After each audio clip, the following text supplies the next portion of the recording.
have all the money in the world, no one bats an eye when you spend it on the stupidest thing imaginable. Like a $600 million yacht with a mini golf course, a $25 million pocket watch, or even a banana taped to a wall that sold for $6.4 million. And we didn't make that last part up, because in 2019, a mysterious artwork of a banana taped to a wall turned up in an auction in Miami Beach, and it immediately caught everyone's attention. The artist who created the piece was trying to pass a message to the art world, but people couldn't get their minds off the fact that it was just an ordinary banana strapped to a wall. As if that wasn't enough craziness for a day, a billionaire came along and bought the artwork for $6.4 million. For his worries, he was even given an instruction manual on how to replace the banana once it gets rotten. So we weren't surprised when we heard the news that someone ripped it off the wall for a quick snap. Even though we don't know what was going through the billionaire's mind when he agreed to buy a single banana for $6.4 million, the one thing we can be sure of is that he would be great friends with the Saudi prince, who thought it was a great idea to carve his name out on an island. Owning an island already puts you in the top 1% of the world's population. But Sheikh Hamad Al Nahyan wasn't satisfied with being a 1%er. He had workers carve out the words Hamad into his island in the UAE, and it's as unhinged as it gets. The Sheikh didn't just set out to make some noise for the locals. Instead, he made the letters so massive that you could literally see his name from space. With such a deranged project, you would expect it to last for a lifetime, but Mother Nature wasn't having any of it. The waves from the sea swept over the island so violently that after a few months, the name was all gone, along with the $22 million he spent on the vanity project. You can only get to that level of stupidity when you cross that $1 billion mark. But luckily, you don't need to be a billionaire to subscribe to the channel, so hit that button. Even though Sheikh Hamad might sound like a narcissist who wanted the whole world to know his name, his project was mundane compared to what Prince Al-Walid bin Talal did at his crazy parties. Apart from providing some of the best food and drinks for guests at his parties, Prince Al-Walid offered his guests a different kind of entertainment that involved a lot of dwarfs. The game was simple but deranged. The prince pays a lot of money to have several dwarves attend his parties, where he holds a competition to see who can throw a dwarf the farthest. We know how screwed up that sounds, but imagine being at one of his lavish parties and being offered an obscene amount of money to throw a little man across the room. We can't pretend that Prince Al-Walid's game doesn't sound enticing, but it's nothing compared to what a Hong Kong tycoon named Cecil Chow offered to any man who managed to win over his daughter's heart. As soon as Cecil discovered that his daughter was a lesbian, he did everything in his power to try to convince her to fall for the opposite sex.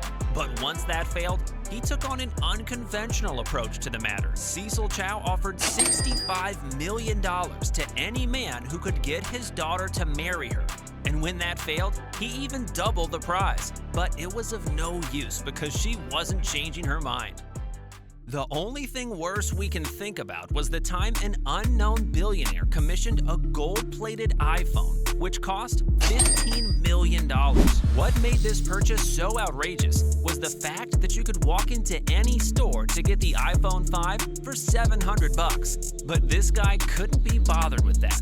So he had a British designer named Stuart Hughes make him a one-of-a-kind iPhone using gold and a black diamond. It's crazy to think that someone spent that much on a phone that got outdated the next year. But somewhere out there is a janky iPhone that costs more than a penthouse apartment in New York. Speaking of apartments, billionaires are known to own some of the most extravagant apartments in the most popular high-rises in the world. But what if I told you a billionaire out there hated people so much that he made a skyscraper for himself?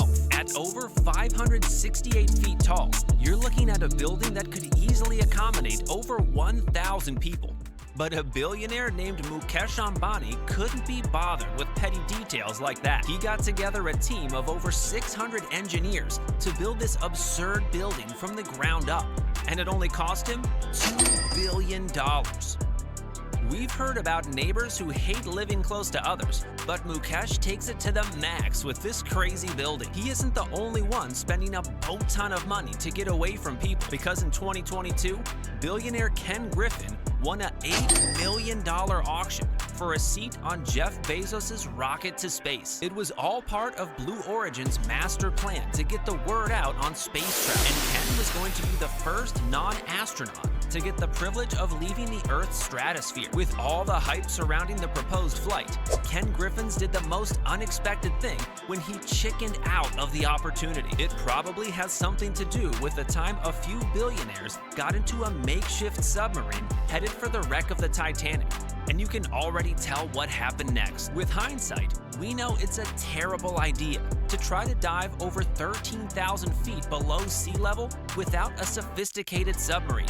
But in 2023, things weren't so clear. This is why a 58-year-old billionaire named Hamish Hardy thought it was a good idea to dive that deep in a submarine driven by an old Logitech controller from 2010. In the back, we've taken a completely new approach to the sub design, and it's all run with this game controller and these touch screens. So if you want to go forward, you press forward. If you want to go back, you go back, turn left, turn right, go down, go up.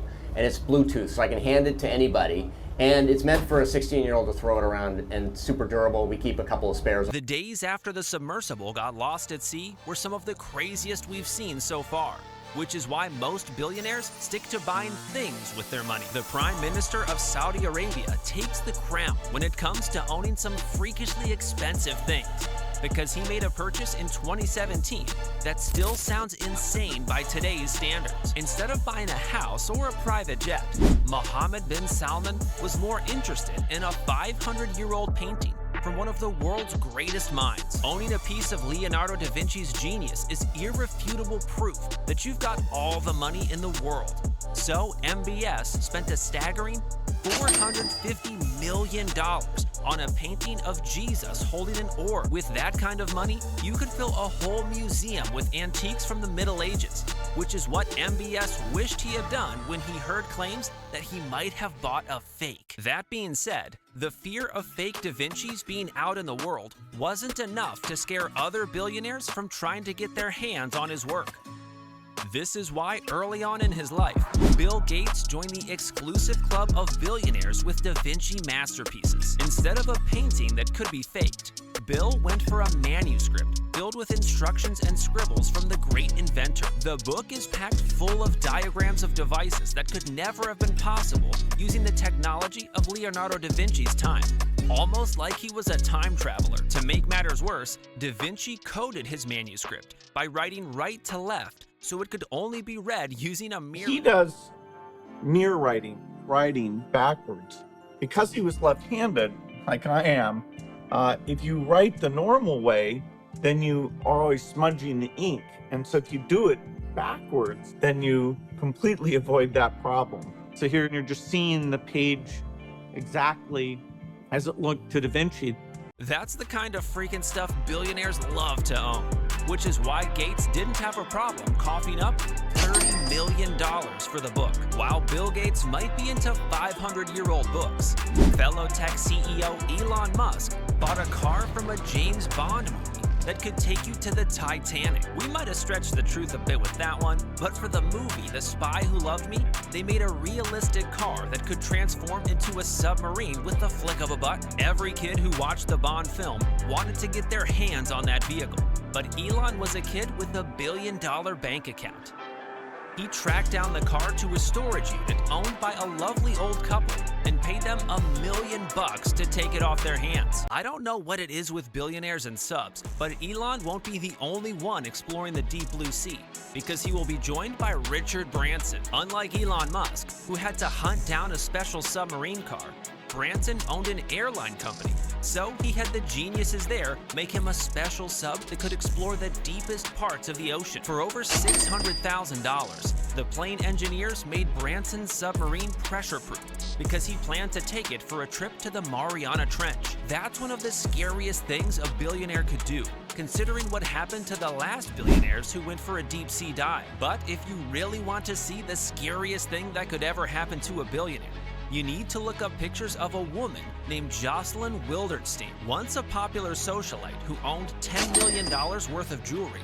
Her life changed forever in 1999 when she got $2.5 billion as part of the divorce settlement from her late husband. Instead of investing in homes and businesses, Jocelyn had a crazy plastic surgery addiction that saw her spend north of $4 million.